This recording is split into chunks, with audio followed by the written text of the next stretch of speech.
Estamos de volta com o programa Manancial nesta semana, falando hoje sobre um verdadeiro legado. Por certo, meu amado telespectador, você que me assiste, você recebeu legados dos seus familiares. Você está inserido numa sociedade, você recebeu algum legado cultural.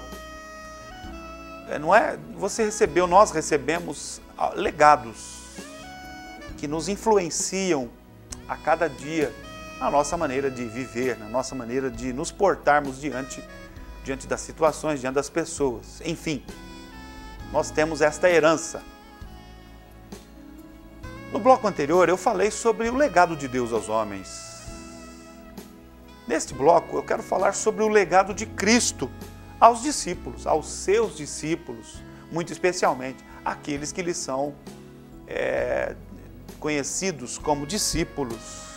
Se você é um cristão, você pode entender que também é um discípulo de Cristo.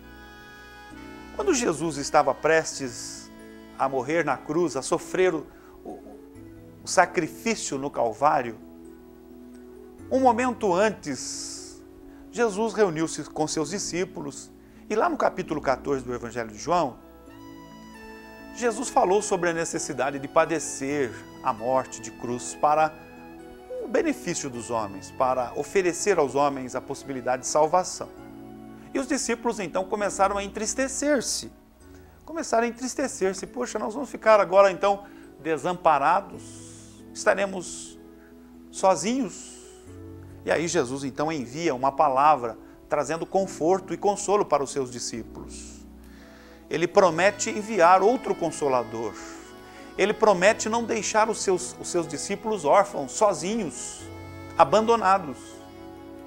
Lá no capítulo 14 de João, Evangelho de João, verso de número 16, olha o que Jesus diz, confortando o coração dos discípulos. Eu rogarei ao Pai, e Ele vos dará outro Consolador, para que fique convosco para sempre. Verso 18, não vos deixarei órfãos, voltarei para vós. Não vos deixarei órfãos, voltarei para vós. Nesse momento, Jesus estava falando da vinda do Espírito Santo. O Espírito Santo vindo seria a mesma coisa que Jesus estar presente ali com os seus discípulos. No texto original da Bíblia, quando Jesus fala, não vos deixarei órfãos, rogarei ao Pai e Ele vos dará outro Consolador. Essa expressão Consolador, no original bíblico, grego, significa Paráclito. E o significado da expressão Paráclito é aquele que é enviado para estar ao lado para auxiliar. É a mesma expressão utilizada para advogado, aquele que advoga a nossa causa, aquele que pleiteia a nossa causa, aquele que pleiteia os nossos interesses. Mas é evidente que quando Jesus diz, eu enviarei, eu rogarei ao Pai e Ele vos dará outro Consolador, é claro que vai pleitear os interesses do reino de Deus, daquele que é seguidor de Jesus, daquele que é verdadeiro discípulo de Jesus, daquele que não abandona Jesus, que está sempre com Jesus. Então é este o papel do Espírito Santo ao ser enviado.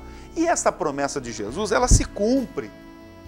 Lá no capítulo 2 do livro de Atos, você que conhece as Escrituras Sagradas, sabe que ali está a narrativa da vinda do Espírito Santo. No dia de Pentecostes, aonde estavam ali os discípulos reunidos, cerca de 120 pessoas, diz o texto bíblico que todos foram cheios do Espírito Santo.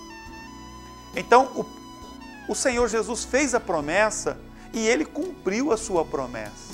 Quando Ele ascendeu aos céus, 50 dias depois da sua ascensão, os discípulos estavam reunidos, então veio o Espírito Santo que encheu o coração dos discípulos, capacitando-os, autenticando-os, não é? Para que pudessem assim então sair e fazer a obra de Jesus, sendo verdadeiros discípulos de Jesus Cristo.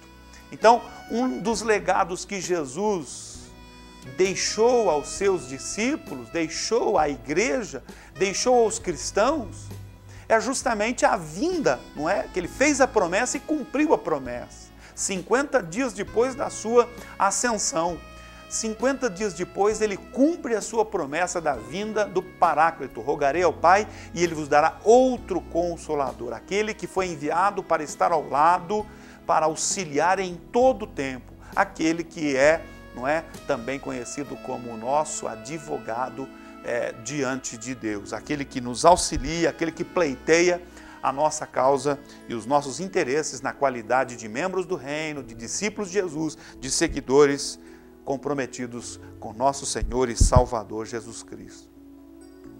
Um outro legado que podemos entender por inferência neste texto, que a palavra de Deus nos mostra, é a autenticidade de discípulo de Jesus Cristo.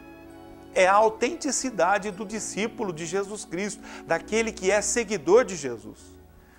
Lá no livro de Atos ainda, capítulo 1, verso 8, quando Jesus ainda não havia subido, estava prestes a subir aos céus, ressurreto dentre os mortos, Jesus disse: recebereis a virtude do Espírito Santo que há de vir sobre vós e sereis as minhas testemunhas. Não é? E aí ele diz lá que devemos ser testemunhas até os confins da terra. Mas o que nos autentica como discípulos de Cristo, como seguidores de Cristo, é justamente a ação do Espírito Santo na nossa vida. É a marca do Espírito Santo na nossa vida. Ninguém pode ser discípulo de Cristo sem a marca, sem esta autenticidade. Recebereis a virtude, e então sereis as minhas testemunhas. Recebereis a virtude do Espírito Santo e sereis as minhas testemunhas. E aí Jesus diz lá, até os confins da terra. Este é o legado do discípulo de Cristo. Esse é o legado que Cristo, não é? É o legado que Cristo deixou aos seus seguidores, aos seus discípulos, justamente ter a autenticidade. Encontramos muitas coisas hoje, nos nossos dias, que são falsificações, que são imitações do que é verdadeiro, que são imitações do que é autêntico, imitações do que é real. E olha, eu quero dizer, neste tempo que nós estamos vivendo, o tempo do fim, como tem se multiplicado muitas pessoas que se dizem ser discípulos e seguidores de Cristo. Mas o que autentica um cristão verdadeiro e o diferencia do falso é justamente a virtude do Espírito Santo na vida desta pessoa.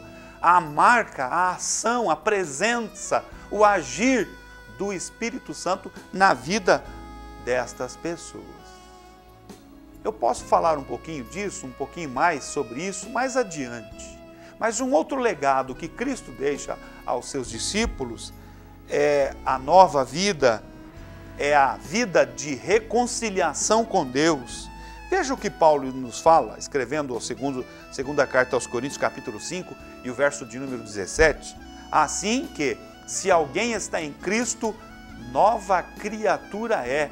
As coisas velhas se passaram e eis que tudo se fez novo. Olha o que Paulo nos fala, queridos telespectadores. E assim que, se alguém está em Cristo, nova criatura é. As coisas velhas já passaram e eis que tudo se fez novo. Verso 18. Tudo isto provém de Deus, que nos reconciliou consigo mesmo, por Jesus Cristo, e nos deu o ministério da reconciliação. Então, mais um dos legados que Cristo nos dá, é que nós temos nova vida e que nós somos reconciliados com Deus. É só por meio de Jesus Cristo que eu posso ser reconciliado com Deus. Não posso ser reconciliado com Deus, não posso ter nova vida de outra maneira. A única maneira disponível, real, verdadeira, que o homem pode estar reconciliado com Deus é através de Jesus Cristo. Ele é a única maneira que existe de possibilidade para que estejamos vivendo nova vida e sejamos reconciliados com Deus.